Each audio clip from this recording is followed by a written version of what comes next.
Di para sahabat itu, kaum muslimin, yang terbayang bagi mereka itu adalah infak, yang terbayang bagi mereka adalah sebuah kebahagiaan, keselamatan di akhirat yang kekal dan abadi di sisi Allah tabaraka wa taala. Semua kita boleh klaim sekarang. Kamu cinta Nabi? Cinta Ustaz. Cinta Nabi? Cinta Ustaz. Termasuk saya. Cinta Nabi? Cinta. Dapat tahunya besok di akhirat. Maka apa kata Nabi sallallahu alaihi wasallam? Amalur rajuli biyadihi. Penghasilan yang terbaik adalah pekerjaan yang dilakukan oleh seseorang dengan tangannya sendiri. Wa kullu bai'in mabrur. Dan setiap jual beli yang mabrur. Ini aktivitas ini membantu saya di akhirat atau akan menyulitkan saya di akhirat? Kalau seandainya perbuatan itu ternyata akan menyulitkan kita di akhirat kelak, tinggalkan perbuatan itu.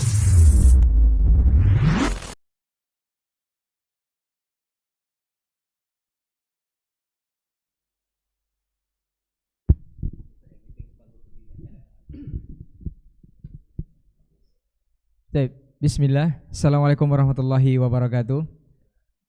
Alhamdulillahirrabbilalamin. Wassalatu wassalamu ala ashrafil anbiya'i wal mursalin wa ala alihi wa ashabihi rasulillahi ajma'in. Asyhadu an la ilaha illallah wahdahu la syarikalah wa asyhadu anna Muhammadan abduhu wa rasuluh la nabiyya ba'dah, amma ba'du.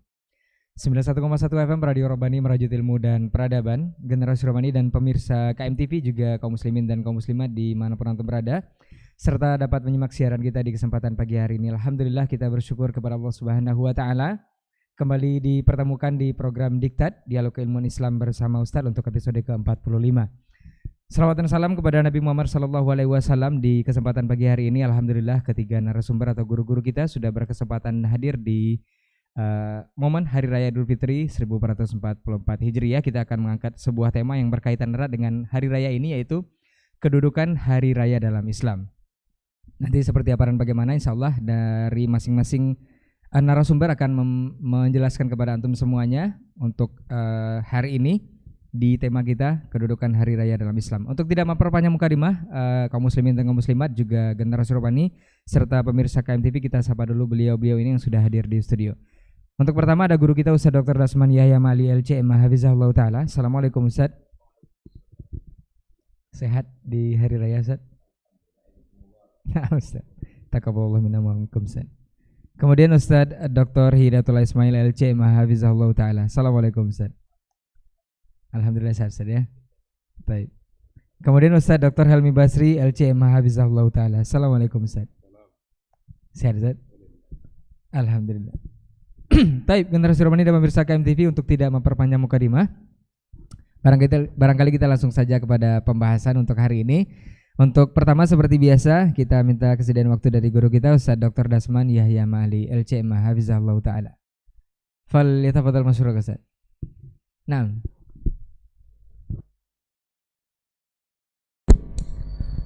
Bismillahirrahmanirrahim. Assalamualaikum warahmatullahi wabarakatuh.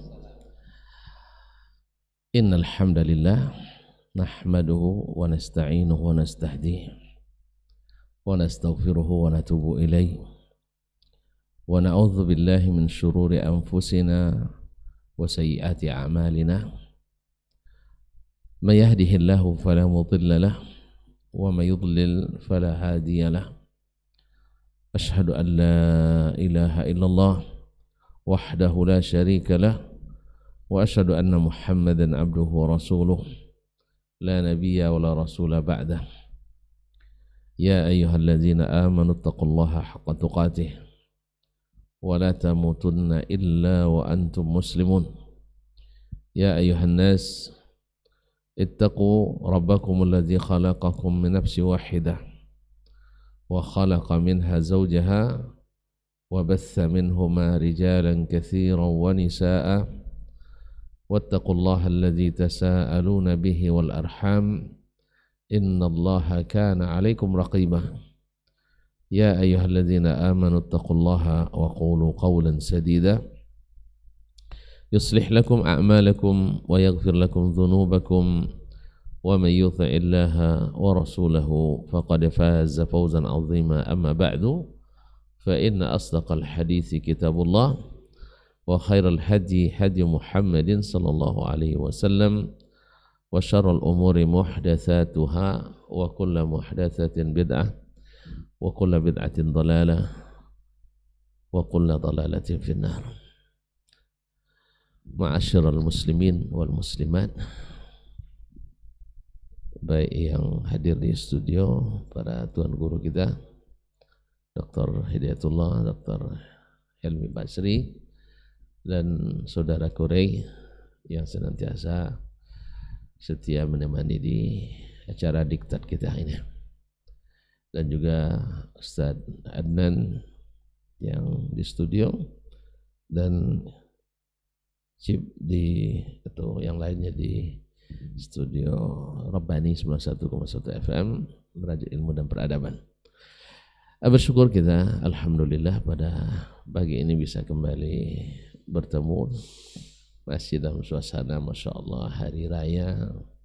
Jadi di depan kita pun banyak makanan dan minuman nampaknya. Nah, beda dengan kemarin-kemarin pas bulan puasa kosong, sekarang penuh. Oleh sebab itu izinkan saya ingin juga menyapa dan mengucapkan selamat Raya Idul Fitri 1444 Hijriyah. Idakum mubarak, taqabbalallahu minna wa minkum salihal a'mal, wa nas'alullah subhanahu wa ta'ala yu'ida alaina Ramadan awaman adida wa azminatan madida wa kullu amin wa antum bikhair. Selanjutnya salawat dan salam kepada baginda Nabi alaihi salatu wassalam yang telah menjadi pedoman, ikutan dan teladan kita, imam satu-satunya yang bisa menyatukan barisan dan hati kita. Adapun yang lain mesti menyatukan dengan Nabi kita alaihi salatu wassalam. Dan siapapun yang mencari selain Nabi alaihissalatu wassalam untuk menyatukan hati kaum muslimin, maka usahanya adalah usaha gagal sepanjang masa. Oleh itu, mari sama-sama kita menjadikan Nabi alaihissalatu wassalam sebagai imam kita, sehingga tidak ditanya lagi nanti, ini ustaz-ustaz ini siapa imamnya? Kita katakan imam kita adalah imamul anbiya wal mursalin. Terus memahaminya harus langsung ke Nabi sallallahu alaihi wasallam. Ya memang dulu di antara sahabat tidak semuanya ulama.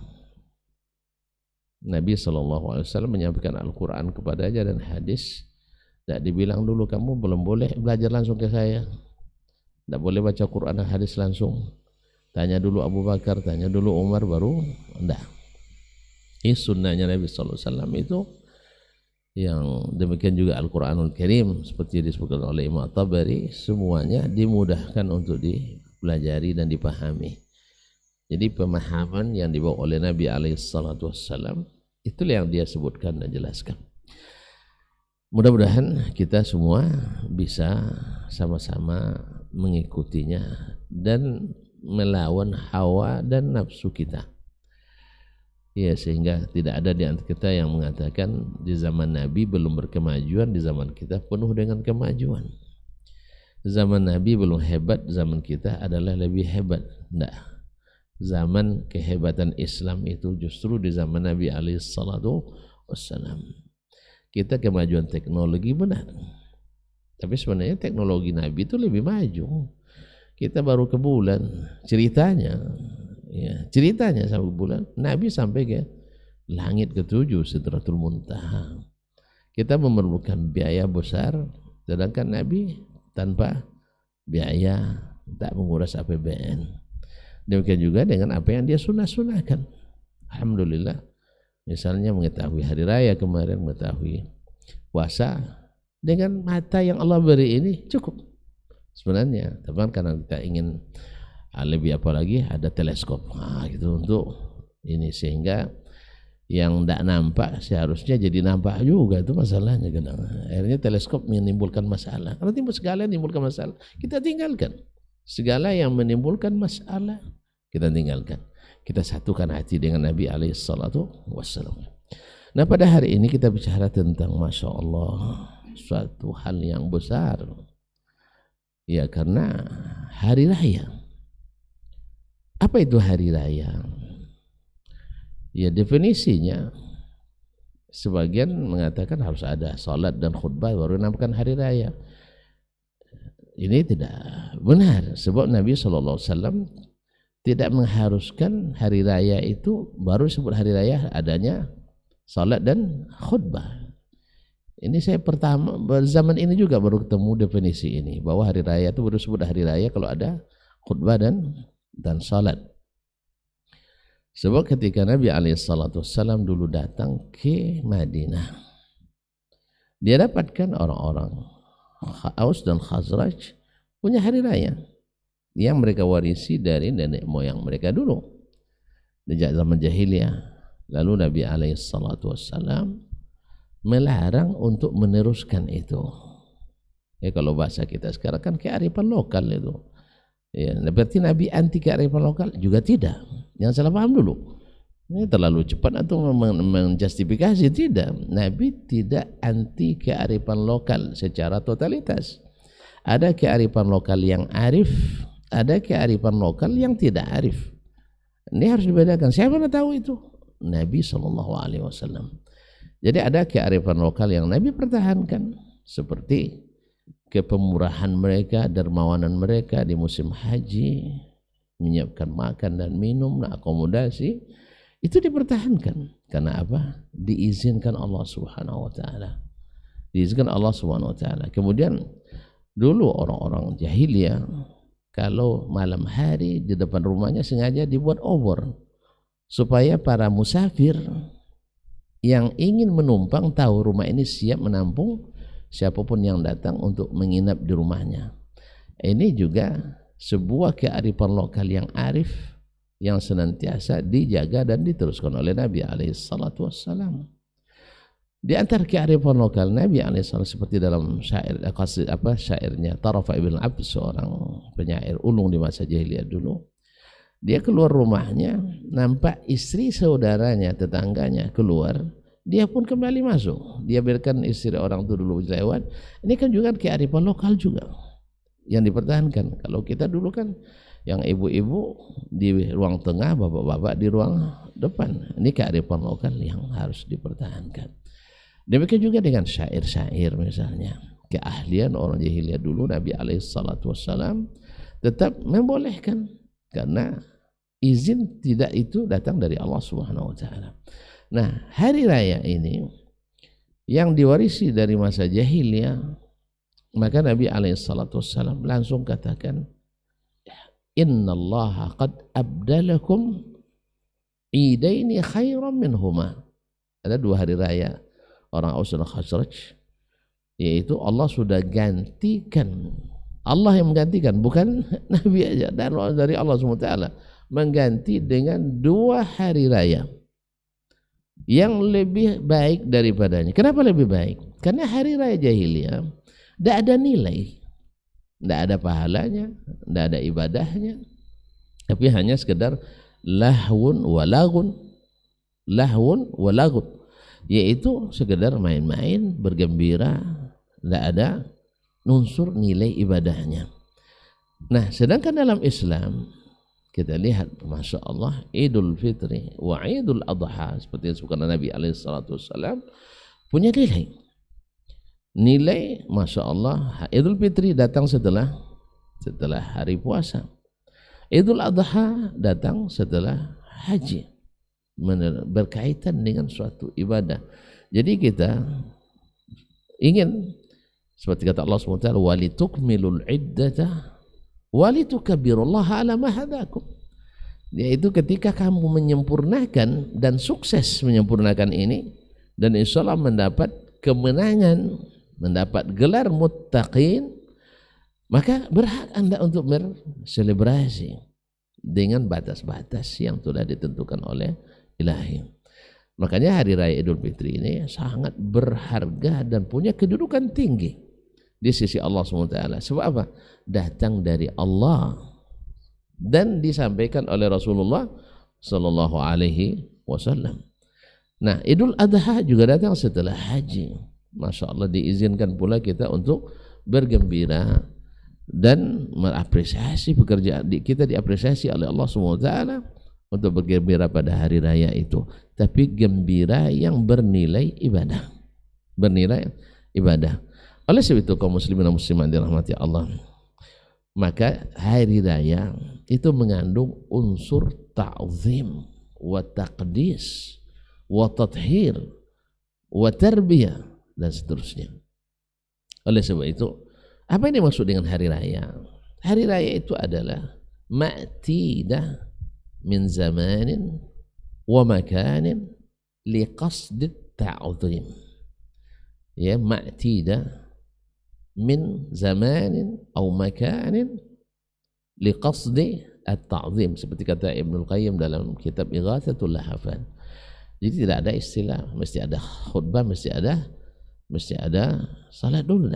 Seluruh masa hari raya jahiliyah yang dilarang Nabi ada salat dan khutbahnya? Tidak, dilarang oleh Nabi SAW. Makanya definisi hari raya adalah ma'tidah min zaman atau makan liqasdi at-ta'zim, yaitu sesuatu yang selalu diulang-ulang, baik tempat maupun masa, waktu.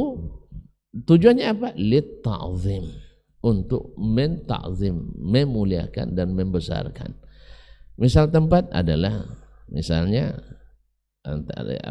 Ka'bah. Itu diizinkan kita untuk berkeliling tawaf kepadanya, untuk mengulang-ulangnya kapan saja, ya, setiap saat, untuk ta'zim. Atau padang Arafah misalnya, biar ada tempat dan ada zamannya sekali. Antum jangan wukuf selain tanggal 9. Ya, kalau antum wukuf nanti tanggal 1 dikira orang sedang latihan haji, bukan sedang haji gitu. Ini namanya latihan manasik gitu, bukan manasik yang sesungguhnya. Manasik tanggal 9 dan di padang Arafah. Tujuannya apa? Litta'zim, untuk membesarkan hari itu. Karena apa? Allah yang membesarkannya. Atau misalnya yang masa Idul Fitri dan Idul Adha tadi dan seterusnya, kaum muslimin dan muslimat. Nah, oleh sebab itu, karena tujuannya ta'zim, membesarkan, wa taqdis, dan menyucikan, maka oleh sebab itu hari raya dalam Islam itu punya kedudukan yang sangat tinggi. Kita dalam berhari raya itu bergembira yang mendatangkan pahala, bergembira yang menghasilkan kebaikan. Maka Nabi kita alaihissalam sudah tunjukkan itu kepada kita. Ini yang berpahala, ini yang mendatangkan kebaikan. Oleh sebab itu, apapun hari raya di luar yang ditetapkan oleh Allah dan Rasul sallallahu alaihi wasallam, pertama, apakah dia punya nilai pahala? Kalau ada pahala, kalau kita berharap pahala, ingat, kita ini ibaratnya berdagang dengan Allah. Sebab amal kita itu sebenarnya perdagangan dengan Allah SWT. Dalam hadis Sahih Bukhari disebutkan, perumpamaan kita itu, inna mathalakum wa mathalal umamin ladzina min qablikum kamathali rajulin istajara ujara. Perumpamaan kalian dan umat-umat sebelum kalian itu adalah seperti seseorang yang mengangkat para pekerja, mengambil upah. Fa'amilatul yahud minal ghadwati ila dhahira. Yahudi bekerja dari pagi sampai siang. Fa'u'tu qiratan. Lalu mereka diberi gaji, ya bahasa kita kan gaji kan, upah. Ajrun wa ujur kan satu akar katanya. Jadi ketika ujurah jadi upah dia, ketika ajrun jadi pahala. Sebenarnya ajrun itu kan diartikan ya pahala. Diartikan kan pahala. Inna abi yad'uka li subhanallah ajra ma saqaita lana, nasitul kalimah. Ayahku mengundangmu untuk memberikan upah karena engkau telah membantu memberikan minum ternak kami. Jadi ajr juga diartikan dengan upah. Ma'asyarul kiram dirahmati Allah, para pemirsa, para pendengar yang dirahmati Allah SWT. Maka orang Yahudi bekerja dari pagi sampai siang. lalu diberi upah 1 qirat 1 qirat. Wa amilatin nasara min adh-dhahirati ila al-'asr. Orang Nasrani beramal bekerja dari zuhur sampai asar. Fa'utu qiratan qiratan, diberikan 1 qirat 1 qirat. Wa amiltum antum ayyuhal muslimun ya minal asri ila ghurubis syams. Waktu tidak efektif karena sudah di luar waktu dinas sebenarnya, tapi memang diberikan pahala 2 kali lipat. Fa'utitum qirataini qirataini, kalian dapat upah 2 qirat 2 qirat. Nah, orang Yahudi, faqalatil yahud ya rabbana aminna akthar wa atwal. Kami Yahudi dan Nasrani komplain pada Allah SWT. Memang setelah gaji turun baru kita tahu. Komplain itu di sana, bukan, makanya ketika gaji turun baru kita komplain.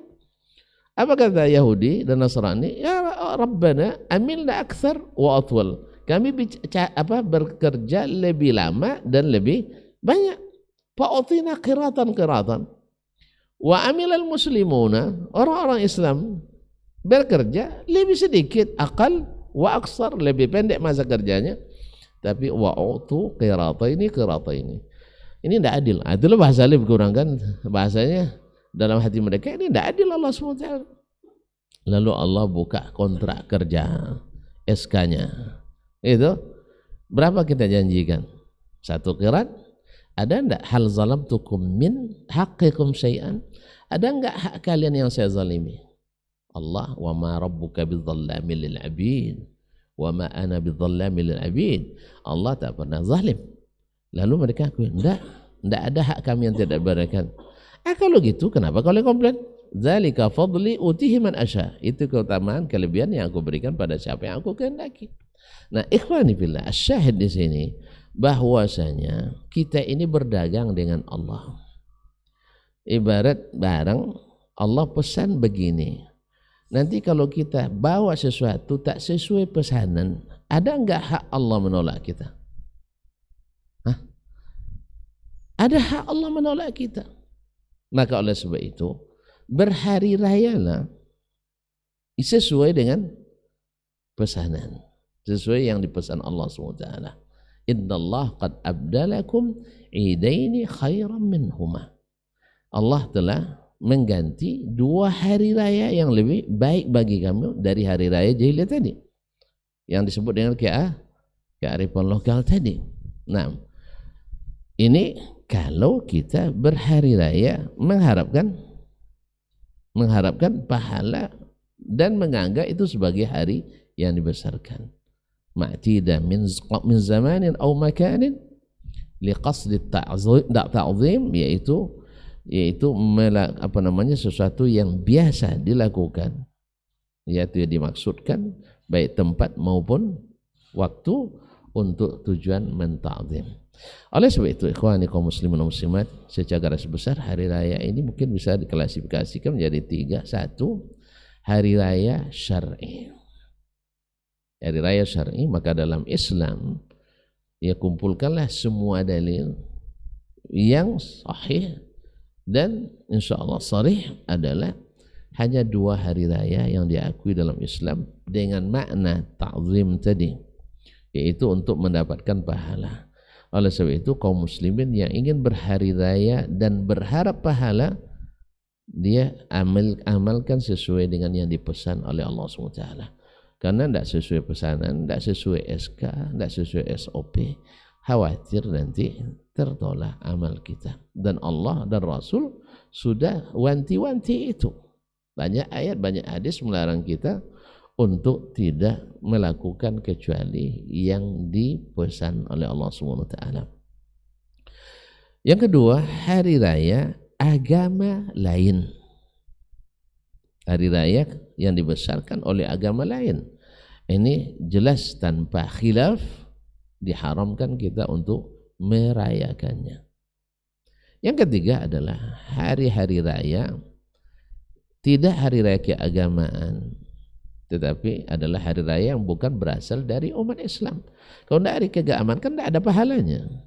Ya, seperti hari, kalau di Mesir ada istilahnya hari pembebasan Sinai, kan itu kan. Ini tidak bisa dijadikan dalil untuk membolehkan hari raya keagamaan yang ada, karena ini hari nasional. Sampai sekarang kita 17 Agustus. Itu bukan hari keagamaan, hari raya nasional. Alhamdulillah, tanyalah seluruh yang berbaris itu ingin dapat pahala dan mereka ibadah atau bukan. Pasti jawabannya adalah sebagai hari kebangsaan kita, hari nasional kita, yang harus kita besarkan bukan karena mengharapkan pahala dari Allah Subhanahu wa taala. Maka ini masalahnya wasi', boleh saja kaum muslimin dan muslimat dirahmati Allah Subhanahu wa taala.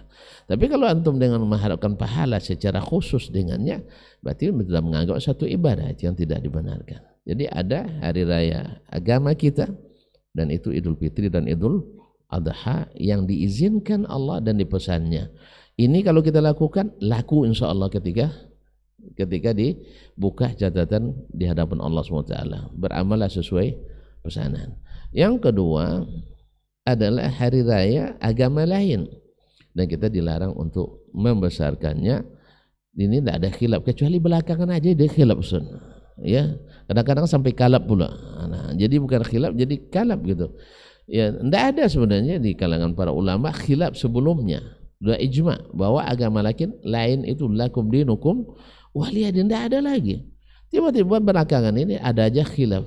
Ini berdasarkan mazhab demokrasi kalau bahasa sekarangnya, mazhab demokrasi pluralisme, yaitu walaupun ulama sudah ijma di zaman dulu, ya kita berhak untuk membuat pendapat yang lain. Nah, ini bahaya yang seperti ini. Inilah yang banyak merusak agama Islam. Dan yang ketiga adalah hari raya yang tidak ada sifatnya dengan keagamaan. Maka ini adalah masalah budaya murni, tidak mengharapkan pahala. Maka orang selama tidak mengandung unsur-unsur yang dilarang, baik bid'ah maupun maksiat, maka itu masalahnya sangat lapang insyaallah taala. Ini akan disempurnakan oleh masyayikh setelah ini. Wabillahi taufiqul hidayah. Wallahu taala alam. Wassallallahu ala nabiyyina Muhammadin wasallam. Wassalamualaikum warahmatullahi wabarakatuh. Baik, waalaikumsalam warahmatullahi wabarakatuh. Jazakallah khairan Ustaz untuk pendahuluannya dari tema kita, keutamaan atau kedudukan hari raya dalam Islam. Kemudian kita akan dengarkan lanjutan pembahasan dari guru kita Ustaz Dr. Hidayatullah Ismail LCMA hafizahullah taala. Falyatafadhal masykur Ustaz. Bismillahirrahmanirrahim. Assalamualaikum warahmatullahi wabarakatuh. Alhamdulillah, wassalatu wassalamu ala rasulillah wa ala alihi wa sahbihi wa mawalah wa la hawla wa la quwata illa billah. Amma ba'd, para masyayikh, guru-guru kita yang kita muliakan, Dr. Dasmanaya Ma'ali al-Jamaah dan Dr. Hilmi Basri, dan seluruh teman-teman yang ada di studio pada kesempatan yang berbahagia ini, dan seluruh pemirsa, pendengar, pecinta KMTV dan Radio Robani dimanapun berada. Alhamdulillah, di hari yang bahagia ini, di hari yang masih kita merasakan suasana Lebaran di bulan Syawal ini, alhamdulillah kita sudah memulai kebaikan, salah satu kebaikan di majelis ilmu ini, yang mudah-mudahan menjadi jalan kebaikan bagi kita bersama untuk selalu berusaha hadir dalam dunia ini, menjalankan kehidupan ini untuk melakukan tugas-tugas mulia dan perintah-perintah Allah Subhanahu wa taala, menambah catatan kebaikan kita di sisinya. Karena ilmu adalah jalan hidayah, ilmu adalah jalan iman, dan bahkan jalan yang paling cepat untuk menuju surga Allah Subhanahu wa taala. Kemudian ucapan salawat dan salam senantiasa kita sampaikan untuk junjungan kita alaihi salatu wassalam, yang dengan syariatnya alhamdulillah yang dibawa oleh beliau, kita menjadi orang-orang yang bisa memahami arti dan tujuan keberadaan kita di dunia ini. Untuk apa kita hidup, apa yang mesti kita kumpulkan, dan apa yang mesti kita kerjakan, ya itu semua kita fahami dari agama yang mulia yang dibawa Rasulullah Sallallahu Alaihi Wasallam, yang tentu kita berterima kasih ya mengucapkan kepada Allah Subhanahu wa taala rasa syukur atas nikmat risalah kenabian beliau yang diutus Allah Subhanahu wa taala, yang mudah-mudahan kita mendapatkan syafaatnya pada hari kiamat kelak. Ikhwah fillah, para masyayikh yang saya muliakan, pertanyaan yang paling besar yang harus ada dalam diri kita adalah di mana pertanyaan yang berkaitan dengan apakah amalan-amalan kita ya, yang telah kita kerjakan selama bulan Ramadan, amalan termasuk amalan yang diterima Allah atau tidak. Karena tidak ada yang paling dikhawatirkan oleh manusia, orang-orang beriman, kecuali tentang amalnya. Apakah amalannya diterima Allah, ataukah amalannya menjadi amal yang tidak dipandang oleh Allah Subhanahu wa taala. 1 bulan penuh kita berjuang mengontrol diri, meninggalkan perkara-perkara yang halal dan perkara-perkara yang mubah yang biasa kita kerjakan. Ya, namun kita berusaha berjuang 1 bulan penuh. Di siang hari kita tidak makan dan minum, bahkan tidak mendekati dan tidak menggauli keluarganya, padahal kita membutuhkan semua itu. Kita butuh makan, kita butuh minum dan semuanya. Nah, kenapa bisa kita meninggalkan semua itu, ikhwah fillah rahimakumullah? Karena iman yang ada di dada kita. Karena kita menjadi orang-orang yang harus berusaha menjadi orang-orang yang bertakwa di sisi Allah Subhanahu wa taala. Karenanya hal yang mesti kita perhatikan di hari raya ini adalah di mana segala usaha yang sudah kita kerjakan selama bulan suci Ramadan, dari siyam dan qiyam, dari ibadah-ibadah yang lainnya, berharap Allah menerima dan menjadikannya dalam catatan kebaikan. Karena dari sinilah kita faham, ikhwah fillah, tidak semua orang yang bertani memanen buahnya, dan tidak semua orang yang berbisnis sukses dalam bisnisnya akan menerima ya keuntungan yang besar. Di sini kita faham bahwa tidak semua amal yang diterima Allah Subhanahu wa taala. Seperti mana yang telah dijelaskan oleh guru kita tadi, ya bahwa tentu amal-amal yang sesuai dengan apa yang telah Allah Subhanahu wa taala perintahkan dan Rasulullah SAW sampaikan. Kalau kita ingin mendapatkan amal itu di sisinya, tentu jangan keluar dari aturannya. Ya. Kalau kita menginginkan kebaikan itu ada di hadapan Allah nantinya, maka kerjakan apa yang dimintanya. Jangan kita kerjakan selain apa yang diperintahkan Allah Subhanahu wa taala. Maka itu ikhwah rahimakumullah, bagian hal yang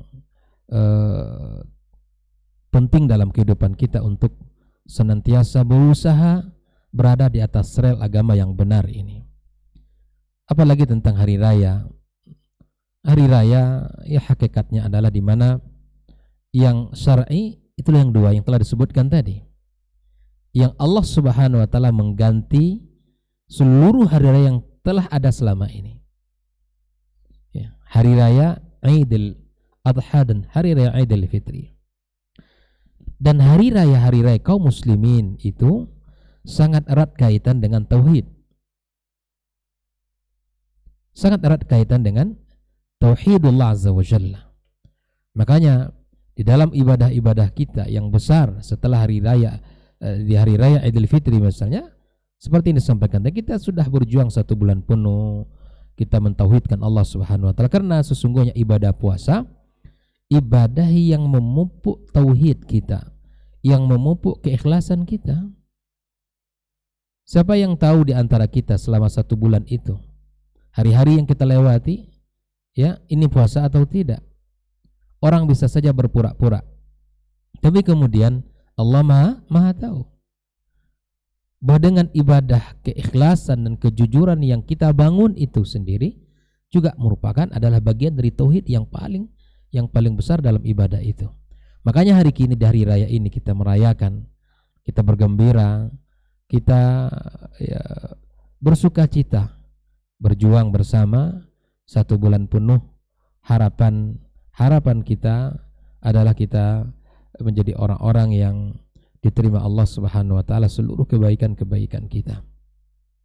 Bahkan para ulama juga mengatakan bahwa kullu yaumin la ya'si fiha rabbul ibad fahuwal id, ya, bahwa hari raya di mana kita tidak mendurhakai Allah, tidak bermaksiat kepada Allah, maka itulah hari raya sesungguhnya, hari Id kita, hari di mana kita kembali kepada Allah Subhanahu wa taala dengan kebaikan.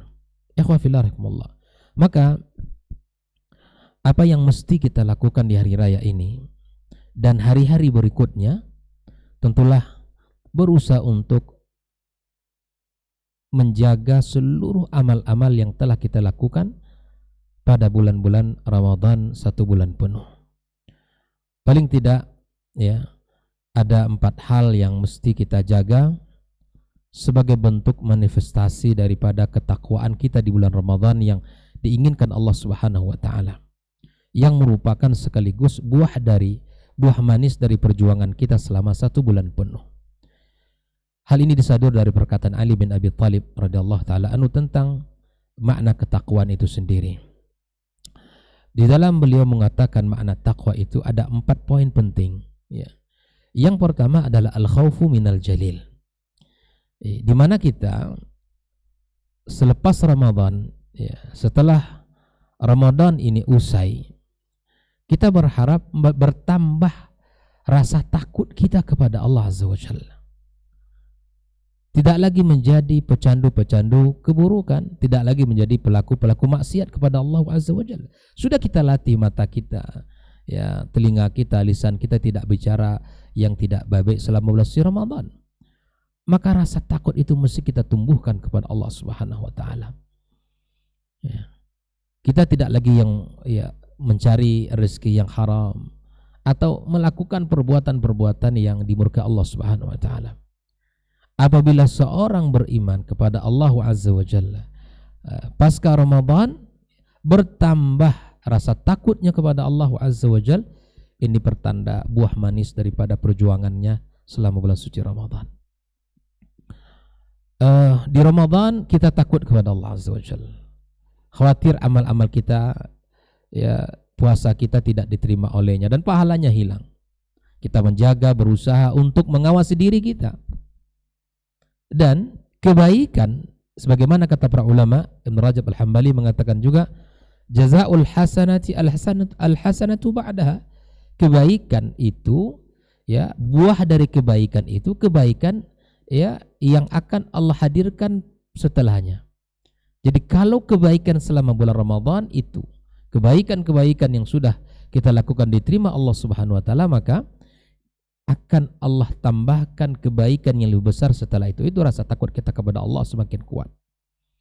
Ya, kebaikan itu ikhwafillah bagaikan magnet dia. Kebaikan itu bagaikan magnet. Kebaikan yang kita lakukan itu akan mengundang kebaikan yang lain. Sebagaimana dosa juga akan mengundang dosa berikutnya. Maka berusaha di hari raya ini sebagai bentuk kita, ya, menjadi muslim yang sejati kepada Allah Azza wa Jalla untuk mempertahankan kebaikan-kebaikan itu. Madrasah Ramadan tidak menjadikan kita muslim-musliman, tapi madrasah Ramadan mendidik kita menjadi muslim sepanjang musim taat kepada Allah Subhanahu wa taala. Ya, sebagaimana ungkapan para as-salaf, ya, di antaranya Ibnu Mas'ud radhiyallahu taala anhu, min syiraril khalqi 'alal ardi man adraka rabbahu fi Ramadan.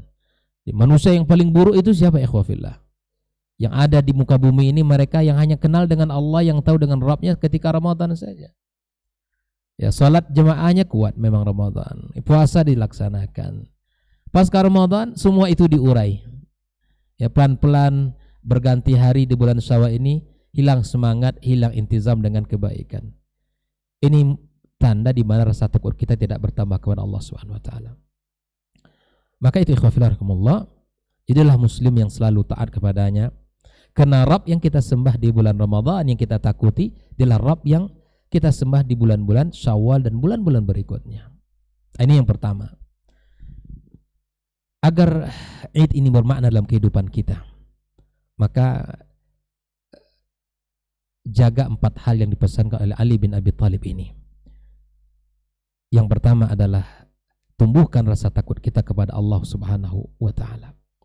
Yang kedua, ikhwafillah, beliau mengatakan al-imanu bitanzil, di mana kita berharap kepada Allah Azza wa Jalla pasca Ramadan, ya, kita bertambah semangat kita untuk mengimani dan mengamalkan Al-Quran yang merupakan sumber ilmu. Di bulan Ramadan kita disirami dengan berbagai macam kajian keilmuan, diingatkan pagi, diingatkan siang, bahkan malam. 1 bulan penuh full Ramadan kita mendengarkan ya keilmuan, ya. Dan hendaknya keilmuan yang sudah kita dapatkan itu menjadi ya penyemangat bagi kita pasca Ramadan untuk senantiasa meningkatkan ilmu dalam agama ini. Makanya muslim itu, orang mukmin itu selalu menjadi identitasnya adalah ya cinta kepada ilmu. Apabila kita dapatkan orang yang beriman tidak semangat di dalam mempelajari ilmu yang berkaitan dengan perjalanan dia menuju Allah, ilmu tentang Allah, ilmu tentang Rasulullah, ilmu tentang agamanya, ilmu tentang muamalahnya, tidak bersemangat untuk mempelajari ilmu itu, maka tanda ya identifikasi muslimnya sudah mulai hilang. Muslim selalu berusaha untuk mencari ilmu dalam kehidupannya.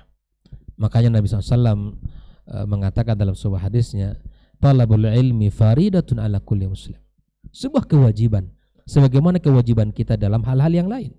Wajib bagi kita untuk belajar ilmu agama ini. Pasca Ramadan kita berharap ya semangat kita menuntut ilmu bertambah, semangat ngajinya bertambah. Bukan semangat ngajinya saja bertambah, tapi semangat untuk mengamalkan bertambah, ya, bertambah. Makanya khawfillah, ini yang harus kita jaga dari pasca Ramadan ini, untuk senantiasa ya kajian kita lebih semangat, kemudian kita menuntut ilmu lebih semangat sebagai bentuk buah manis dari perjuangan kita di bulan suci Ramadan dan di hari raya yang kita rayakan ini. Kita mulai hari ini ya, di hari keberapa nih Ustaz? Ketiga ya, keempat ya. Nah, kita sudah mulai kajian ini sebagai bentuk ya bukti kita bahwa mencintai ilmu Allah Subhanahu wa taala. Nah, yang ketiga, ikhwafillah rahimakumullah, pesan Ali bin Abi Thalib radhiyallahu taala dalam makna taqwa adalah ar-ridha bil qalil. Ya. Kita ridha terhadap apa yang Allah berikan kepada kita. Senantiasa dia memandang dunia ini sederhana, gitu ya. Tidak lagi kita menjadi orang yang rakus, tidak lagi menjadi orang yang lupa dengan agama Allah karena dunia kita. Ya. Al-Imam Ibnu Qayyim menyebutkan, muhibbud dunya la yanfaq an thalathatin. Pecinta dunia tidak akan terlepas dari 3 hal ini. Hammun lazimun, kegundahan yang terus menerus. Apa yang dicari, apa yang didapati bukan mendatangkan kebaikan, ketenangan, tapi akan terus mendapatkan kegundahan. Ya. Wa ta'bun daimun, keletihan yang terus menerus, yang tidak berkesudahan. Ya. Dan yang ketiga adalah wa hasratun la tanqadi, ya, penyesalan yang tidak akan pernah terurai dari dunia ini. Makanya kata para ulama, ikhwafillah rahikumullah, orang yang mencari dunia itu ibarat orang yang selalu mengejar bayang-bayangannya. Terasa dekat tapi takkan pernah kita melampauinya. Begitulah. Pasca Ramadan kita berusaha untuk menata hati kita. Bekerja pasti, tapi bekerjanya kita tidak membuat kita lalai dengan agama Allah Azza wa Jalla. Tidak membuat kita lalai kepada salat kita, tilawah yang sudah pernah kita jaga di Ramadan, bahkan kita khatam beberapa kali Ramadan. Jangan pernah kita lupakan. Infak sedekah yang sudah kita keluarkan, yang kita bangun dengan semangat di Ramadan, jangan pernah kita tinggalkan. Zikir-zikir, tasbih, tahmid yang sudah kita lazimkan Ramadan, di bulan Ramadan jangan pernah kita tinggalkan. Assalamualaikum. Mari orang-orang yang selalu berusaha untuk dekat dengan Allah, pasti akan Allah mudahkan jalannya. Pasti Allah mudahkan jalannya. Maka mari kita berusaha untuk menata hati kita, menata diri kita, dan menata apa yang dicintai oleh Allah Subhanahu wa taala. Kalau kita bicara tentang dunia ini, bukan sekedar apa yang kita kumpulkan sesungguhnya. Bicara dengan dunia bukan bicara tentang apa yang kita kumpulkan, apa yang kita nikmati. Tapi sesungguhnya bicara dunia adalah bicara apa yang kita keluarkan dari apa yang Allah berikan dari rezeki kita. Silakan Anda bekerja, silakan Anda mendapatkan uang sebanyak-banyaknya. Tapi itu uang jangan hanya Anda nikmati untuk diri. Karena kita semua akan meninggalkan dunia yang fana ini. Baginda kita alaihi salatu wassalam orang yang paling dermawan, seperti mana yang disebutkan karihil mursala di Ramadan. Nabi itu adalah orang yang paling dermawan. Kedermawan Rasulullah sallallahu alaihi wasallam itu meningkat di bulan Ramadan. Dan kita adalah orang yang paling berhak untuk meniru dan mencontohnya sallallahu alaihi wasallam. Jadi kalau mengeluarkan zakat, infak, sedekah jangan nunggu Ramadan berikutnya. Nah, sudah kita latih 1 bulan penuh, bismillah, lakukan. Berusaha meletakkan dunia itu di telapak tangan kita. Jangan disuburkan dalam hati kita. Karena itu akan membuat kita terhalang untuk mencintai Allah Subhanahu wa taala dan mencintai Rasulullah sallallahu alaihi wasallam. Maka apa yang kita dapatkan bukan hanya untuk kita kumpulkan, tapi apa yang kita dapatkan adalah untuk kita keluarkan, kita kembalikan kembali kepada Allah Subhanahu wa taala.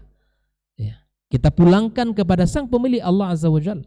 Apalagi harta yang kita punya, kita kembalikan, kita serahkan kepada Sang Pemiliknya, kita taruh dia di jalan Allah dengan syariat wakaf di jalan Allah, itu harta akan tumbuh sampai Allah berkehendak. Bahkan kita sudah berada di bawah tanah pun, harta yang kita punya itu pun akan kita nikmati, ikhwafillah. Akan kita nikmati. Oh, masalah angka itu adalah hal yang sesuai dengan kemampuan masing-masing. Yang penting kebaikan, kata Nabi SAW, seperti biji yang Allah tumbuhkan dia. Kalau itu lillah subhanahu wa ta'ala, Allah akan tumbuhkan kebaikan itu. Sebagaimana Allah menumbuhkan sebuah biji sehingga menjadi sebuah pohon yang besar, kemudian memiliki dahan-dahan dan ranting dan membuahkan hasil yang manis dan ranum. Ketika amal kita lakukan lillah subhanahu wa ta'ala. Itulah pesan Ali yang ketiga, yang merupakan adalah bagian dari buah manisnya iman dan ketakwaan kita, perjuangan kita selama bulan suci Ramadan. Yang keempat, ikhwafillah adalah al-isti'dadu liyaumir rahil, di mana kita memiliki roadmap yang jelas, strategi yang jelas, tujuan yang jelas untuk perjalanan kita menuju Allah Subhanahu wa taala. Terkadang kita untuk urusan dunia sangat rinci dan rigid dalam hitung-hitungannya. Sejak usia sekian nanti saya di sini, usia sekian saya di sini, usia sekian saya sudah mulai, masya Allah, angkanya, usianya itu sudah dibuatkan, dan bahkan untuk urusan dunianya sudah jelas. Bahkan kita tidak segan-segan mengeluarkan uang yang begitu besar untuk mendapatkan dunia kita. Tapi ketika kita bicara tentang rihla untuk menuju Allah Subhanahu wa taala, terkadang kita hanya sambil ngobrol saja, tidak membuat roadmap yang jelas, tidak membuat peta yang jelas untuk perjalanan kita menuju Allah Subhanahu wa taala. Dan kalau orang begini berusaha untuk memetakan dirinya dengan peta yang jelas menuju akhirat, itu ciri orang yang bertakwa kepada Allah Subhanahu wa taala. Dari perjalanan hidupnya itu dipetakan, apa dari hartanya, mana harta yang di jalan Allah, dari ilmu-ilmu mana yang sudah diajarkan, ya dari kehidupan dia apa yang sudah diberikan untuk Allah Subhanahu wa taala. Islam ini ikhwan fillah ya'lu wa la yu'la alaihi. Islam ini terus menuju tinggi, gitu kan? Terus dia akan tinggi. Nah, Islam akan tinggi ya, dengan orang-orang yang Allah kehendaki akan terus berjuang di dalamnya. Jadikanlah diri kita bagian dari orang-orang yang Allah pilih. Berusahalah kita untuk yang menegakkan syariat ini dalam kehidupan kita, menjalankan serta mendakwahkannya, ya, menjalankan serta mendakwahkannya. Maka tentukan tujuan kita, ya, sebagaimana kita menentukan tujuan kita di dunia ini dengan serius. Ya. Kalau kita tidak menentukan tujuan kita, maka persiapan kita pasti tidak maksimal. Bagaimana agar maksimal persiapan kita? Maka tuntutlah ilmu dari dua sumber yang telah membuktikan kebaikan di generasi ini, Kitabullah dan Sunnah Rasulullah SAW. Jadikan landasan kita untuk beragama ini tidak lepas dari dua ini. Tidak lepas dari dua ini. Makanya ketika orang tidak memahami dengan benar tauhid sesuai dengan apa yang dipahami oleh Allah, yang diinginkan oleh Allah, yang dipahami oleh para sahabat, yang disampaikan Rasulullah SAW, maka akan banyak hal yang akan rancu dalam kehidupan kita. Saya ambil contoh saja, satu saja. Contoh dalam berobat misalnya. Orang yang tidak kuat tauhidnya, yang penting berobat, yang penting sembuh. Ke siapa berobat, bagaimana cara berobat, itu tidak pernah diperhatikan. Kalau orang sudah benar tauhid, insya Allah dia akan memilih dengan cara yang syar'i. Allah ridha dengan cara itu dilakukan. Tapi ketika Allah murka, Rasulullah tidak suka, pasti dia tinggalkan. Dengan cara apapun. Yang ada di pikirannya yang penting sembuh, yang penting kan ikhtiar sebagai manusia itu dituntut. Tapi apakah ikhtiar ini ya syar'i atau ghair syar'i atau halal atau haram, tidak pernah diperhatikan. Itu apa akibat dari mana? Dari mana akibat dari tauhid yang tidak benar. Maka jangan main-main dengan tauhid. Bicara terus tauhid kapanpun. Ya. Bicara tauhid dimanapun. Ya. Gaungkan tauhid ini terus. Ya. Sampaikan. Karena ini adalah jalan keselamatan. Jalan keselamatan. Kalau kita ingin selamat dunia akhirat, maka pelajari tauhid. Ya, dan termasuklah apa yang kita bahas pada hari ini, di mana hari raya merupakan adalah sangat erat cerminan dengan tauhid yang ada dalam agama kita yang mulia ini. Oleh itu inilah 4 hal yang mesti kita jaga di bulan Syawal ini dan di bulan-bulan berikutnya sebagai bentuk manifestasi daripada keimanan kita dan ketakwaan kita kepada Allah Subhanahu wa taala, yang dengan apabila kita melakukan 4 hal ini, menjaga 4 hal ini, insya Allah ya harapan besar amal-amal kita diterima Allah Subhanahu wa taala dan sekaligus merupakan buah manis daripada perjuangan kita selama bulan suci Ramadan. Karena setiap sesuatu itu pasti ada bekas. Sebagaimana air yang kita minum, air yang kita minum melahirkan bekas, hilang dahaga kita. Makan kita makan melahirkan rasa kenyang dalam perut kita. Sebagaimana ketika air banjir masuk ke rumah kita akan meninggalkan bekas di dinding rumah kita. Kita berharap kepada Allah Azza wa Jal, madrasah Ramadan 1 bulan penuh jangan sampai tidak meninggalkan bekas dalam jiwa kita. Ya. Jangan sampai tidak meninggalkan bekas dalam kehidupan kita. Wallahu taala alam. Kita berharap kepada Allah Azza wa Jal, Allah berikan kepada kita kemudahan di dalam menjalankan kebaikan-kebaikan serta ketaatan sampai kita bertemu dengan Allah Subhanahu wa taala. Wa sallallahu ala nabiyyina Muhammad wasallam. Assalamualaikum warahmatullahi wabarakatuh. Waalaikumsalam warahmatullahi wabarakatuh. Baik, jazakallahu khairan Ustaz untuk lanjutan materi kita di kesempatan pagi hari ini. Berikutnya kita akan sempurnakan dengan mendengarkan penjelasan selanjutnya dari guru kita Ustaz Dr. Helmi Basri LCMA Hafizahullah taala. Qala tafadhal Mas Ustaz. Nah. Bismillahirrahmanirrahim. Assalamualaikum warahmatullahi wabarakatuh. Alhamdulillahirabbil alamin wal aqibatu lil muttaqin wala udwana illa 'alal zalimin. Asyhadu an la ilaha illallah wahdahu la syarikalah wa asyhadu anna Muhammadan 'abduhu wa rasuluh la nabiyya wa la rasula ba'da.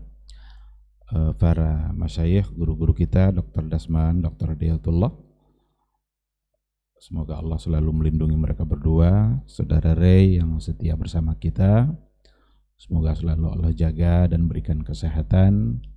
Ikhwah yang hadir di studio, serta para pendengar dan para pemirsa KMTV dan sahabat Rabbani dimanapun berada. Mudah-mudahan Allah selalu menjaga iman kita, menjaga istiqamah kita dalam beragama.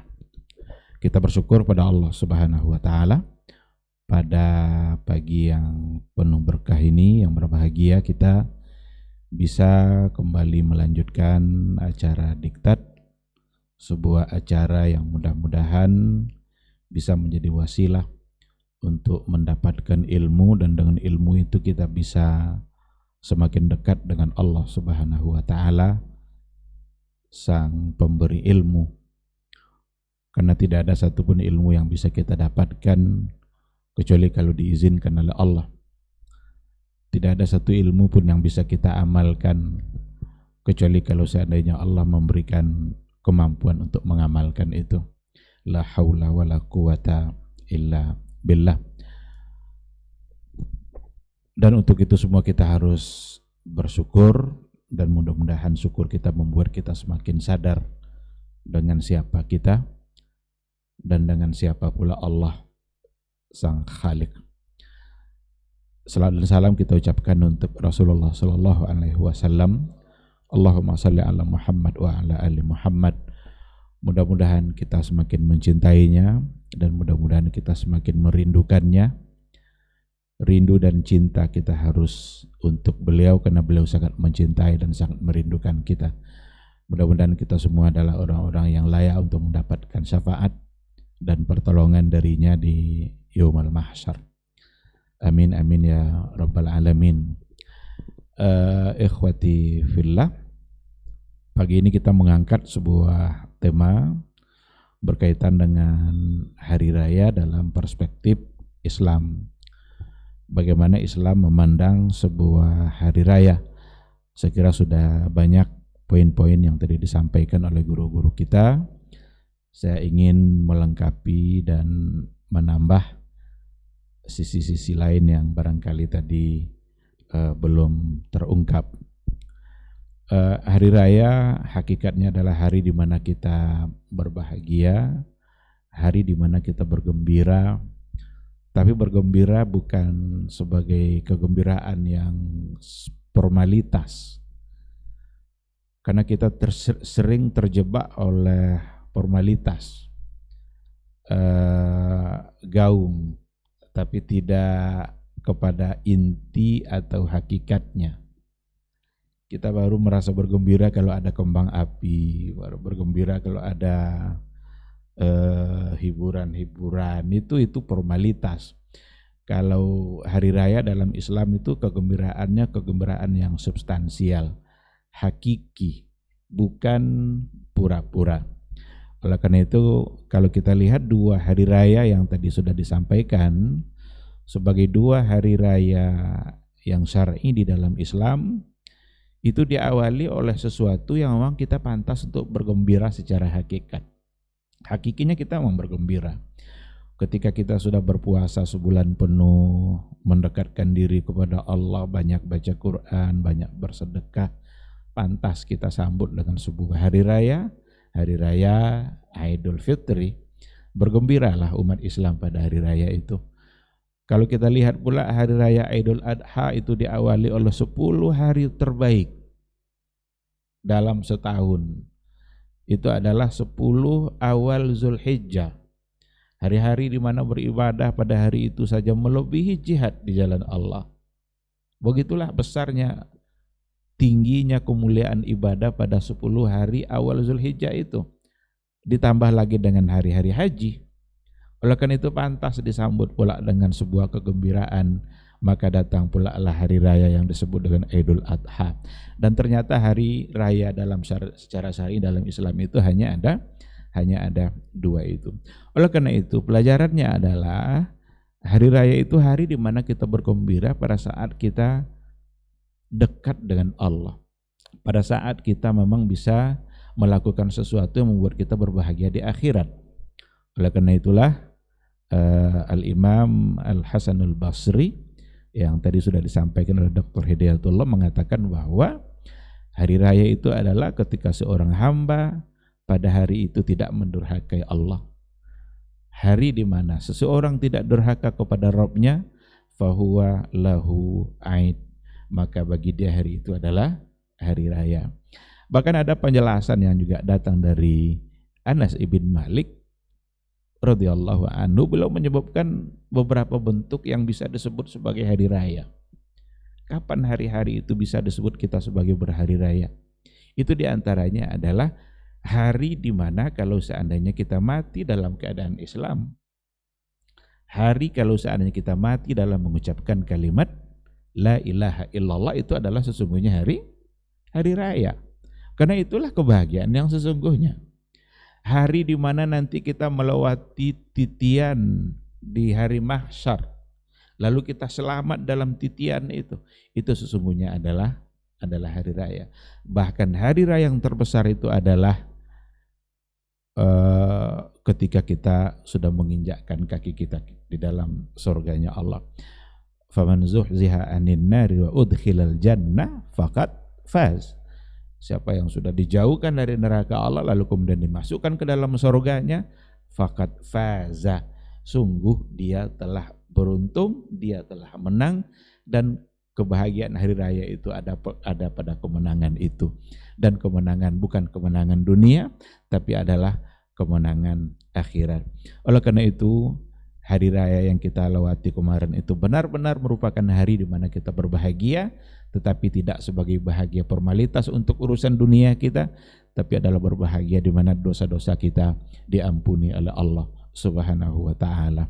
Ikhwati fillah, satu hal yang perlu kita pahami bersama bahwa ketika kita keluar dari Ramadan lalu untuk memasuki bulan-bulan berikutnya, sesungguhnya kita keluar dari suasana ketaatan yang mudah kita untuk taat, kemudian kita berpindah kepada suasana lain yang barangkali suasananya berbeda dengan sebelumnya. Di Ramadan suasana ketaatan itu sangat nampak sekali. Semua orang suka baca Quran, semua orang ramai-ramai untuk beribadah, dan kita tentu akan terdorong juga untuk melaksanakan ibadah. Itu suasana yang ada dalam Ramadan. Tetapi bisa saja pada bulan-bulan berikutnya, pada bulan Syawal, itu ada suasana-suasana yang berbeda, yang barangkali godaan-godaannya juga lebih besar dan lebih dahsyat. Akankah kita bisa membawa suasana Ramadan itu bertahan pada diri kita, semangat itu bertahan pada diri kita pada bulan-bulan yang berikutnya? Akan ada aja nanti godaan-godaan, akan adanya nanti jiwa-jiwa buruk, jiwa-jiwa jahat yang mengajak untuk berbuat kepada dosa dan kemaksiatan. Oleh karena itu kalau seandainya ada ajakan-ajakan untuk berbuat salah, menyimpang dari ajaran Allah, mengajak untuk berbuat dosa, upayakan semaksimal mungkin untuk tidak mentaatinya. Karena jiwa-jiwa jahat itu dia menikmati pada saat berada dalam kemaksiatan. Itu menjadi sesuatu yang dia nikmati. Sama seperti seekor babi itu ketika berada dalam kotorannya, lumpur-lumpur yang di situ ada kotorannya, dia bermain-main sangat menikmati suasana ketika ia berada di situ. Karena itu alam dia. Orang-orang yang suka berbuat maksiat, jiwa-jiwa pendosa itu menikmati dalam saat dia berbuat dosa itu. Tapi jiwa-jiwa yang beriman kepada Allah, dia akan merasa tersiksa, dia akan merasa terkotori jiwanya kalau berada pada tempat-tempat maksiat.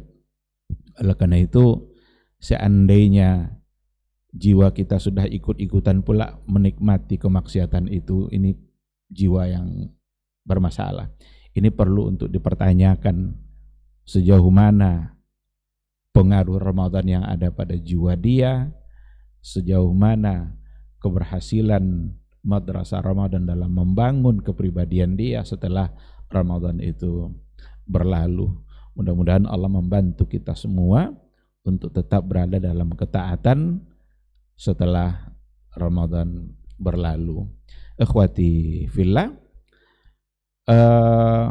barangkali sebagai pelengkap dari apa yang sudah disampaikan, saya ingin menyampaikan beberapa hal yang menjadi perkara-perkara yang disunnahkan setelah Ramadan atau dalam bulan Syawal, atau bahkan juga ada perkara-perkara yang terlarang yang dilakukan untuk dilakukan di dalam bulan Syawal, seperti yang dijelaskan oleh para ulama yang berpatokankan tentu saja kepada dasar-dasar yang jelas, baik itu Al-Quran maupun Sunnah Rasulullah Sallallahu Alaihi Wasallam. Hal-hal yang dianjurkan yang pertama sekali tentu saja adalah melaksanakan puasa 6 hari di bulan Syawal. Dalam hadis dikatakan oleh Rasulullah Sallallahu Alaihi Wasallam, "Man shama Ramadhana thumma atba'ahu sittan min Syawal kana kasiyamid dahri."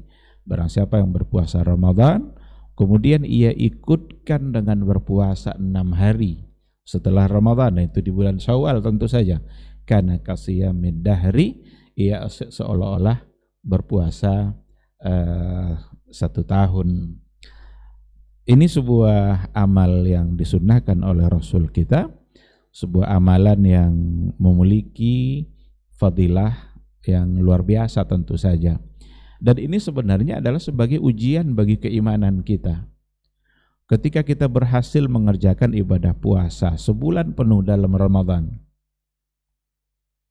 akankah kita juga sukses dalam mengerjakan yang jumlahnya 6 hari? 30 begitu mudah. 6 hari masih bisa tidak? Cuma beda memang. 6 hari ini tatawuan. Ini kerelaan kita. Sedangkan Ramadan itu sebagai sebuah kewajiban. Kita takut akan azab Allah kalau tidak berpuasa. Tetapi untuk Syawal ini ditinggalkan pun kita tidak akan mendapatkan dosa. Tetapi inilah ujiannya itu. Sebuah amal sunnah, amalan yang diatur oleh agama kita yang memang fungsinya adalah untuk menyempurnakan kekurangan-kekurangan pada pelaksanaan yang wajib. Jadi amal-amal sunnah itu sesungguhnya adalah untuk menyempurnakan kekurangan-kekurangan yang kita kerjakan pada amal wajib. Maka dalam hadis dikatakan oleh Rasulullah Sallallahu Alaihi Wasallam, nanti di hari mahsyar itu yang pertama sekali yang akan dihisab itu adalah solat, dan itu solat-solat yang fardu al-maktubah. Ketika selesai nanti dihisab semua yang fardu itu, Allah bertanya kepada malaikatnya, hal li abdi min tatawwu', apakah hambaku ini punya amal-amal sunnahnya, solat-solat sunnahnya? Ternyata dihisab pula setelah itu amal-amal yang sunnah, maka dijadikanlah pahala-pahala sunnah itu untuk menutupi kekurangan yang ada pada pelaksanaan amal-amal wajib. Itulah sebabnya kita lihat semua amal-amal wajib kita itu ada amal-amal sunnahnya. Salat yang wajib cuma 5 waktu, selainnya adalah sunnah. Puasa yang wajib hanyalah Ramadan, yang lain adalah sunnahnya. Haji yang wajib itu hanya sekali saja, yang lain adalah sunnahnya. Dan itu semua sesungguhnya adalah untuk menutupi kekurangan-kekurangan pada yang wajib. Oleh karena itu, kita berharap mudah-mudahan kita semua dimudahkan oleh Allah Subhanahu wa taala untuk mengerjakan yang 6 hari ini, puasa 6 Syawal. Yang kedua yang juga tentu harus menjadi perhatian adalah mengganti puasa-puasa yang tertinggal. Ada orang-orang yang ditakdirkan oleh Allah tidak sanggup untuk berpuasa, mungkin karena musafir, mungkin karena dia haid yang memang tidak boleh berpuasa, atau mungkin karena ada alasan-alasan lain, sakit dan lain sebagainya, sehingga dia tidak berpuasa. Oleh karena itu perlu dia camkan dalam hatinya untuk mengganti puasa-puasa yang tertinggal agar dia tidak mendapatkan dosa dengan meninggalkannya, agar ia bisa menyempurnakan puasanya. Ada persoalan, apakah yang lebih didahulukan itu adalah puasa ganti dulu atau puasa Syawal? Nah, ini yang sering menjadi pertanyaan. Kalau kita lihat memang penjelasan yang disampaikan oleh para ulama, banyak di antara ulama yang mengatakan bahwa ibadah puasa Syawal itu merupakan ibadah yang muakkad atau mahdud, terbatas waktunya. Sedangkan puasa ganti qadha itu adalah puasa yang tidak muakkad dan tidak mahdud, tidak terbatas waktunya, karena ada 11 bulan berikutnya. Dalam kaidah dikatakan kalau ketemu antara yang terbatas waktunya dengan yang punya waktu luas, maka yang didahulukan adalah yang terbatas, tentu saja karena pelaksanaannya dalam bulan Syawal. Tetapi ada sebagian juga yang mengatakan bahwa hutang itu kan wajib, sedangkan puasa 6 Syawal adalah sunnah. Mana yang didahulukan, yang wajib apa yang yang wajib apa yang sunnah? Sehingga sebagian mengatakan utang dulu. Cuma ini tentu saja argumentasi dari para ulama yang semua mereka berdasarkan kepada ilmu. Tetapi kalau yang pernah saya baca yang ada pada buku Atharu Al-Qawaid Al-Usuliyah Al-Lughawiyah fi Istinbati Ahkamil Quran, itu beliau lebih mentarjih yang tidak mengharuskan puasa qadha dulu, dan menurut beliau itu adalah pandangan jumhur yang lebih tepat untuk dikedepankan, karena berdasarkan kepada sebuah hadis bahwa Aisyah Ummul Mukminin itu pernah mengqadha puasanya dalam di tahun itu pada bulan Sya'ban.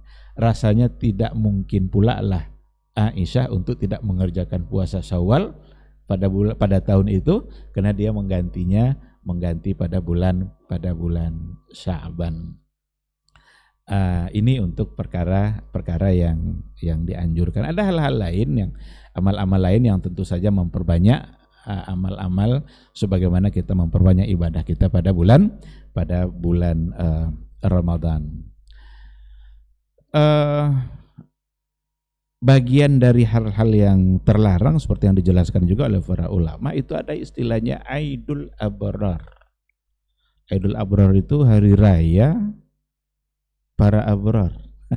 Itu dilakukan pada hari ke-8 bulan Syawal, ketika mereka sudah selesai mengerjakan puasa 6 Syawal. Tetapi kalau kita baca referensi yang ada yang dikatakan oleh para ulama, ini adalah sebuah hari raya yang dulu katanya minal a'malis sufiyah fis Syam. Itu yang pernah saya baca. Ini adalah di antara amal-amal kebiasaan orang-orang sufi yang ada di Syam, dan mereka menamakan Aidul Abrar. Sehingga Syekhul Islam Ibn Taimiyah itu mengomentarinya, laisa aidan la lil abrar wa la lil fujjar. Itu bukanlah hari raya untuk orang-orang baik, juga bukan hari raya untuk orang-orang yang pendosa atau penjahat. Kenapa demikian? Karena tidak ada syar'iyahnya, tidak ada landasan-landasan syar'i yang dapat dipegang, yang ada justru kebalikannya. Sementara para ulama sudah sepakat berdasarkan kepada hadis yang tadi itu untuk mengatakan bahwa yang hari raya itu hanya ada 2 secara syar'i, yang tujuannya adalah ta'zim, taqarruban ilallah, memuliakan hari itu untuk mendekatkan diri kita kepada Allah Subhanahu wa ta'ala. Oleh karena itu tentu saja kita harus lebih berpegang kepada apa yang dikatakan oleh para ulama yang berdasarkan kepada Al-Quran dan Sunnah, untuk tidak ikut-ikutan membuat-buat hari raya tanpa ada alasan yang jelas. Hari raya itu kalau memang tujuannya adalah untuk mendekatkan diri kita kepada Allah, dan tidak mungkin kita mendekatkan diri kita kepada Allah dengan sesuatu yang Allah sendiri tidak suruh. Nggak mungkin kita mentaati Allah dengan sesuatu yang Allah tidak suruh kita taat dengan cara seperti itu. Karena taat itu bukan kita aja yang buat-buat. Taat itu, ketaatan kita itu harus ada perintahnya. Kenapa harus ada perintahnya? Ya harus ada perintah itu agar jelas siapa yang kita taati gitu. Sekarang kita mengerjakan hari raya, sholat hari raya umpamanya. Kenapa kita sholat hari raya? Siapa yang kita taati saat itu? Rasul kita, Allah yang mengutus Rasul kita itu. Oleh karena itu kita kerjakan, dan dengan amal itu kita bisa mendekatkan diri kita kepada Allah dan kepada Rasulnya dalam bentuk ketaatan tadi. Kenapa pula kita tiba-tiba takbirnya kok 7 kali? Salat sunat yang lain cuma sekali-sekali aja. Rasul yang nyuruh. Karena dia yang nyuruh lalu kita lakukan, berarti kita mentaatinya.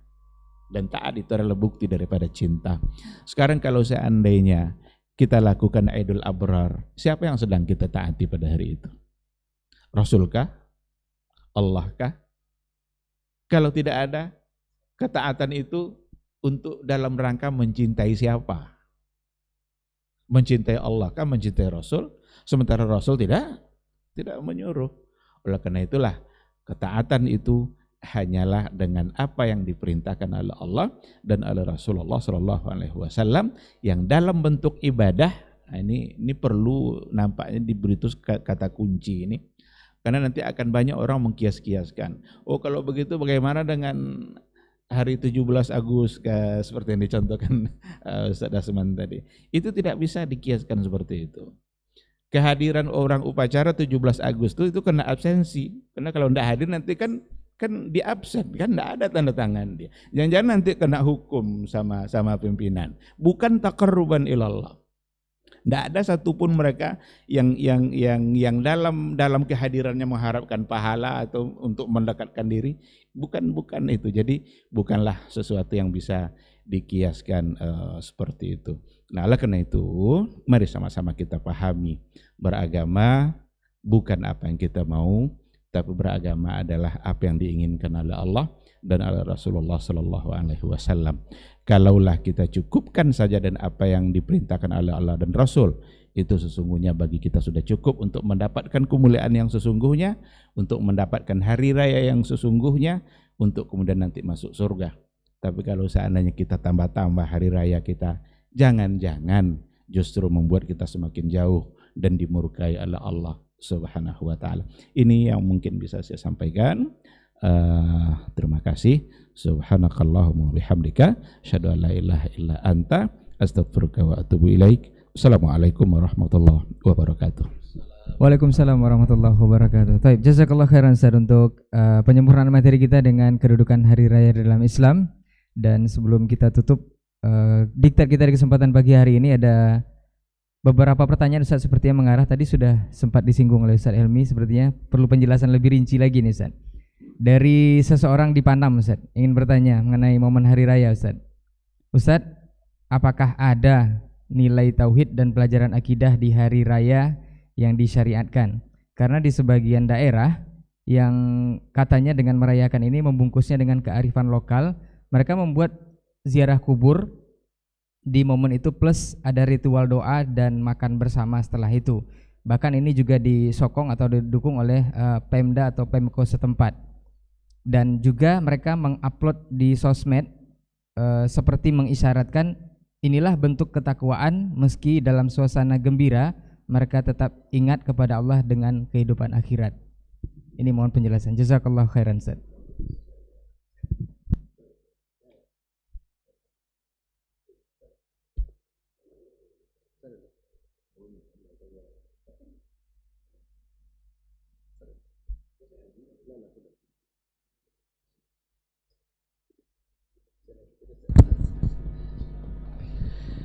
Bismillah wassalatu wassalamu ala rasulillah wa ala ahlihi wa sahbihi wa mawalah wa ba'du. Tadi sudah dijelaskan dengan sangat gamblang bahwasanya kita berbuat itu mengharapkan pahala, dan pahala itu kalau bahasa kerjanya upah. tentu saja yang akan memberi adalah Allah Subhanahu wa taala. Dan kita tidak punya akses langsung kepada Allah untuk mengetahui apa yang diinginkannya, seperti apa yang dipesankannya, kecuali melalui Rasulullah sallallahu alaihi wasallam. Dan Rasulullah sallallahu alaihi wasallam telah menyampaikan segala yang dibutuhkan. Mana yang diterima beliau sudah sampaikan, dan mana yang ditolak Nabi sudah peringatkan. Bahwasanya melakukan amaliyah ibadah baik di hari raya maupun di yang lain yang bersifat khusus mesti dilandasi dengan dalil khusus. Sebab seperti kata Abdullah bin Abbas radhiyallahu anhu, man hajjaka bil Quran fahajjahu bis sunnah. Siapa yang berdalil kepadamu dengan Al-Quran, maka jawab dengan sunnah. Lianna al-Qur'ana zawjuh atau zujuh, karena Al-Quran itu multi tafsir. Misalnya kemarin ketika masalah yang sampai sekarang belum selesai, menimbulkan masalah terus ya, masalah penentuan hari raya dengan menggunakan metodologi keluar yang disebut oleh Nabi Sallallahu Alaihi Wasallam atau yang diperintahkan dan dilakukannya. Mereka merasa itu apalah Allah menurunkan surat Yunus ayat 5 itu kata ya, tentang masalah hisab. Kemarin Ustaz Elmi sudah jawab dalam pertemuan sebelum ini ya, bahwa ayat ini kan turun ke Nabi Sallallahu Alaihi Wasallam.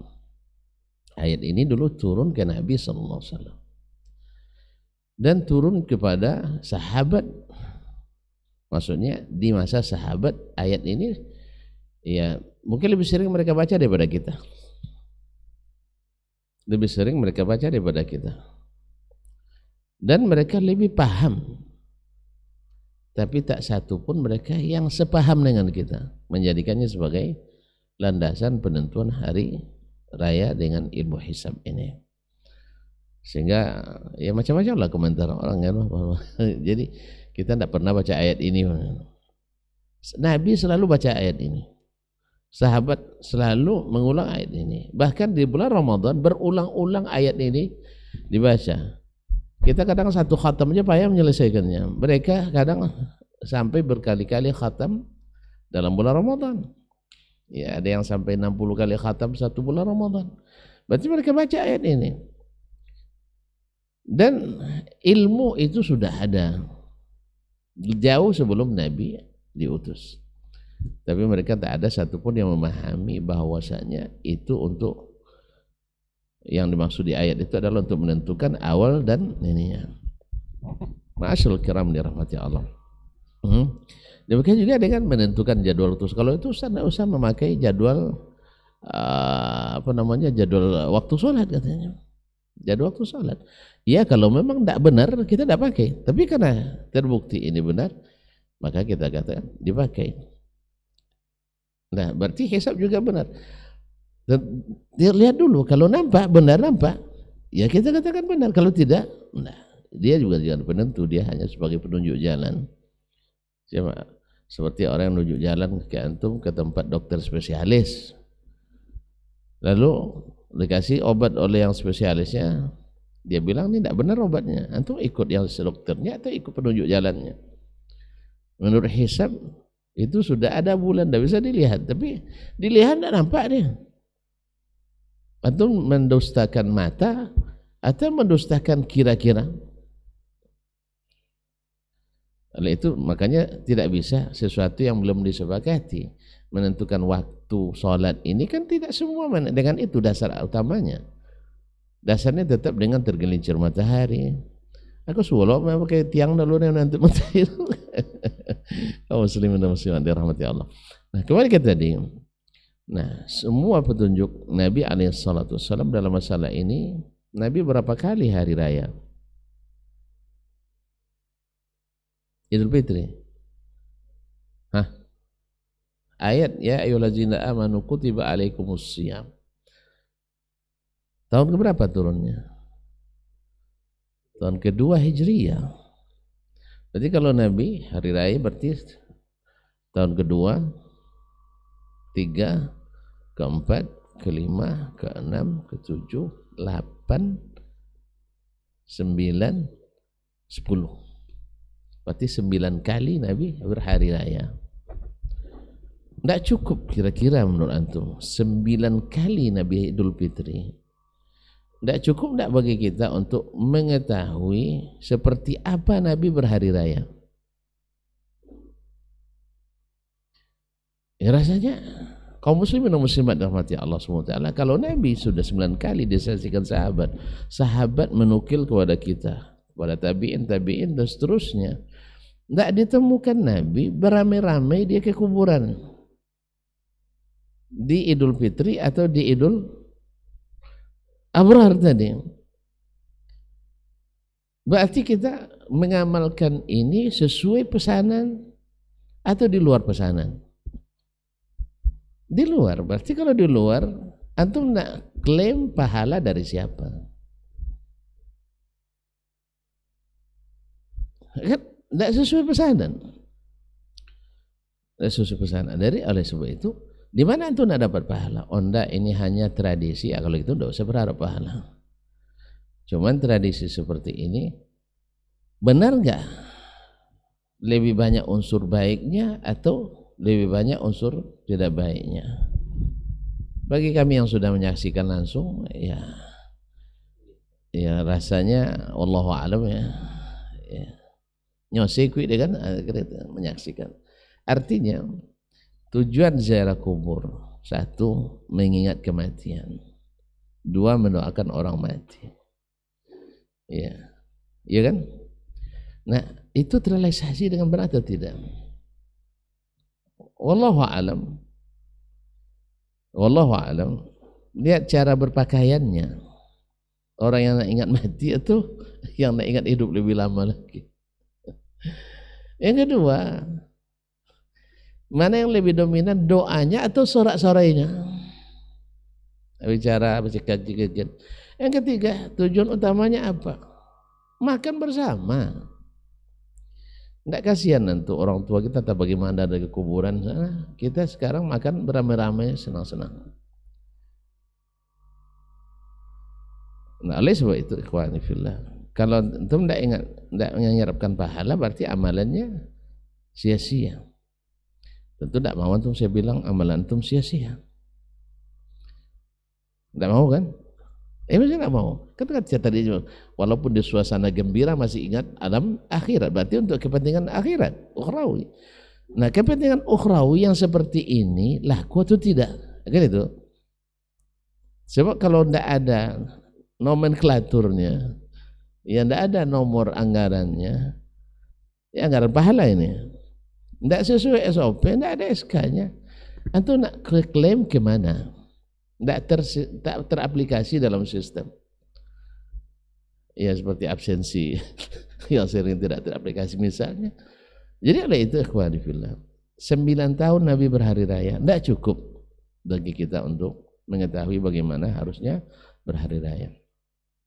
Nah, ini perlu yang kadang-kadang luput dari pengetahuan sebagian.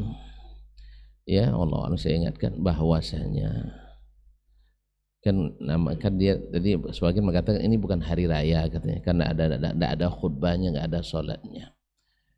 Dulu hari raya orang jahiliyah yang dilarang oleh Nabi itu ada sholat atau ada khutbahnya? Enggak, disebut hari raya atau tidak? Disebut hari raya. Berarti tidak ada syarat hari raya yang dilarang itu mesti ada khutbah dan harus ada apa namanya sholatnya, enggak. Kan tadi definisi para ulama adalah ma'tida min zamanin aw makan liqasd at-ta'zim, untuk memuliakannya, atau ya itu pokoknya definisi sekitar itu, tidak syaratkan mesti harus ada. Seperti tadi hari raya agama lain itu kan tidak pakai sholat, tidak pakai khutbah, berarti boleh? Tidak, karena dilarang untuk mengikutinya. Dan di sebuah hari raya itu tidak, sebab syarat hari raya nggak ada yang namanya harus sholat, harus indah. Itu sholat hari raya Idul Fitri itu adalah hayya. Oleh sebab itu semua hari raya yang dimaksudkan untuk beribadah itu adalah sesuatu yang tidak berdasarkan kepada apa yang dipesankan Allah SWT. Karena kita beribadah kepadanya sesuai yang dia kehendaki. Nah, ada satu poin yang tadi yang saya ingatkan, bahwasanya bukan hanya sekedar mengada-ngada, tapi juga ada melanggar larangan Nabi SAW. Nabi melarang menjadikan kuburan tempat berkumpul-kumpul dalam rangka ibadah yang dilakukan secara periodik, secara momentum besar. Nabi melarang itu. Itu tidak boleh ziarah sampai ramai. Bukan tidak ziarah ramai-ramai, menjadikannya sebagai momen tertentu. Ini kadang-kadang tidak dulu masalahnya. Tidak boleh ziarah ramai-ramai. Boleh, antum ajak keluarga, tapi jangan dijadikan itu sebagai hari raya Zora. Itu aja masalahnya. Ya, saya misalnya kalau pas saya pulang kampung nanti misalnya, saya ziarah hari itu, tapi bukan dalam rangka ayo Zora gitu. Tapi adalah dalam ziarah kubur. Lalu ketika kita khususkan itu, maka benarlah kata Syekhul Islam Taimiyah rahimahullah. Ini Taimiyah lagi dengan nama Taimiyah pasti Wahabi ini itu masalahnya. Nah, kaum muslimin dan muslimat dirahmati, India menyampaikan pesan nabinya sallallahu alaihi wasallam. Dikatakan mattakhadhan nasu 'idan ghairal a'yad asy-syar'iyyah illa annahum yu'azzimunahu akthar min al-a'yad syar'iyyah.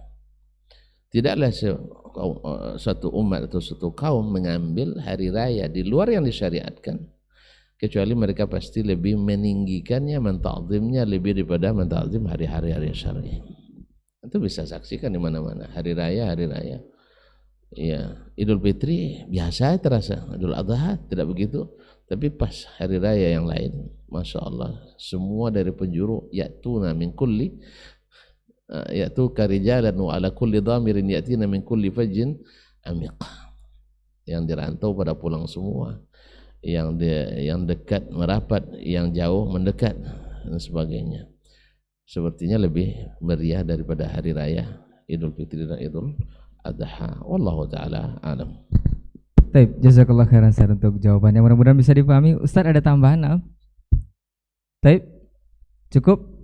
Taib, Generasi Romani dan pemirsa KMTV, kita cukupkan untuk hari ini mengenai kedudukan hari raya dalam Islam. Mudah-mudahan apa yang sudah kita bahas dan disampaikan oleh para guru kita bisa bermanfaat dan bisa kita amalkan, juga menjadi ilmu untuk kita semuanya. Insya Allah di kesempatan lain kita akan bersama di program Diktat ini dan dengan tema yang berbeda tentunya. Afwan untuk semua salah kata kita bicara, kita tutup dengan doa kafaratul majelis. Jazakumullah khairan Ustaz. Subhanakallahumma wa bihamdika asyhadu an la ilaha illa anta astaghfiruka wa atubu ilaik. Wassalamualaikum warahmatullahi wabarakatuh. Di para sahabat itu, kaum muslimin, yang terbayang bagi mereka itu adalah infak. Yang terbayang bagi mereka adalah sebuah kebahagiaan, keselamatan di akhirat yang kekal dan abadi di sisi Allah tabaraka wa taala. Semua kita boleh klaim sekarang. Kamu cinta Nabi? Cinta Ustaz. Cinta Nabi? Cinta Ustaz. Termasuk saya. Cinta Nabi? Cinta. Dapat tahunya besok di akhirat. Maka apa kata Nabi sallallahu alaihi wasallam? Amalur rajuli biyadihi. Penghasilan yang terbaik adalah pekerjaan yang dilakukan oleh seseorang dengan tangannya sendiri. Wa kullu bai'in mabrur. Dan setiap jual beli yang mabrur. Ini aktivitas ini membantu saya di akhirat atau akan menyulitkan saya di akhirat? Kalau seandainya perbuatan itu ternyata akan menyulitkan kita di akhirat kelak, tinggalkan perbuatan itu.